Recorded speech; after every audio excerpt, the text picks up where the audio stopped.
Hey guys, what's up? My name's Eric and welcome to DigiClickHD.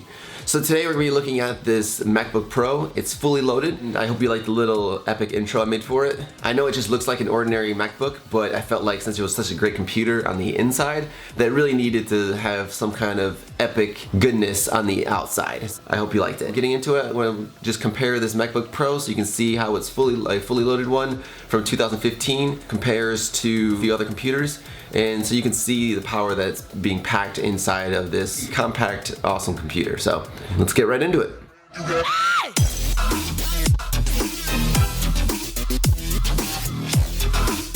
Okay guys, so like I said, this is the 2015 15-inch MacBook Pro.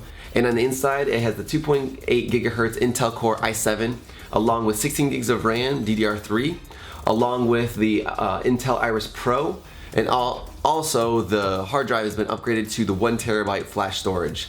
So pretty much anything you throw at this, it can pretty much handle anything. Okay, so if you're into specs, then you're definitely most likely into benchmarks. So we're going to be looking at the Blackmagic speed test, also the Geekbench and the Cinema 4D. We'll be comparing it right now to a 2014 MacBook Pro and also my Hackintosh I built back in like April, May of 2014. Okay, so first we're going to look at the read and write speed of the fully loaded MacBook Pro, the 15-inch. I also am going to speed up these so you can see the multiple times it does the test. Okay, so we're going to start off and you see the read rate starts at 870 and then it automatically shoots straight up to about 1500. The read is going around 1700, which is pretty awesome. And then it kind of levels out from there. Okay guys, so for the next two tests, the Geekbench and the Cinema 4D, these ones are actually just screenshots. I did run each test twice and took the screenshot of the second result because, again, it always changes up a little bit. On the MacBook Pro, we got a score of the 3556 with a multi-core of 13,485.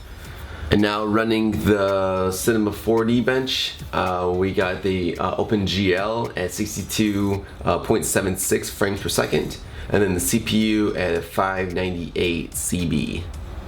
Okay, so we'll first compare it to last year's model, the 2014 13-inch MacBook Pro.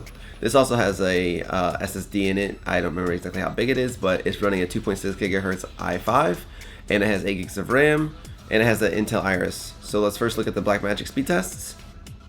Okay, so you can see a significant difference here. It has a read or write around 270, it's almost 300, and then also the read is going up to about 600. So you can see the difference between the i5 of last year to the i7 of this year. Alright, so we're going to continue on to the Geekbench, and you see as the single core got a 2844, and the multi-core got a 5873. This is still last year's model, still pretty good specs, but you can see the difference between the i5 and the i7 still. Alright, going on to the Cinema 4D, you see we got a OpenGL frame rate of 21.95 FPS, and the CPU was at 279 CB. So I thought one thing would be cool to compare it to is my Hackintosh. I built it like April of 2014. So it has 3.9 gigahertz i7, 16 gigs of RAM with DDR3 with a GTX 770 in it, and it's running Mavericks. So I figured this would be something kind of cool to compare it to. Kind of like a MacBook Pro versus a Pro computer. So here is the Blackmagic speed test.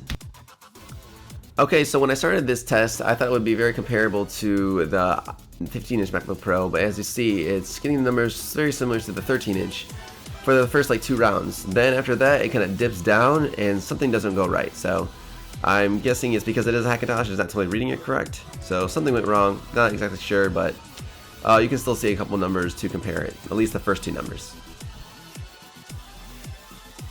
So going on to the Geekbench, you now see that the single core got 3,619, and the multi-core got a 14,023. It's still pretty good for being a Hackintosh. Okay, so now we'll look at the Cinema 4D benchmarks, and we got an OpenGL of 93.56 FPS, and the CPU at 781 CB. I found out after doing these tests that the Blackmagic test actually is made for regular hard drives or HDDs and not SSDs.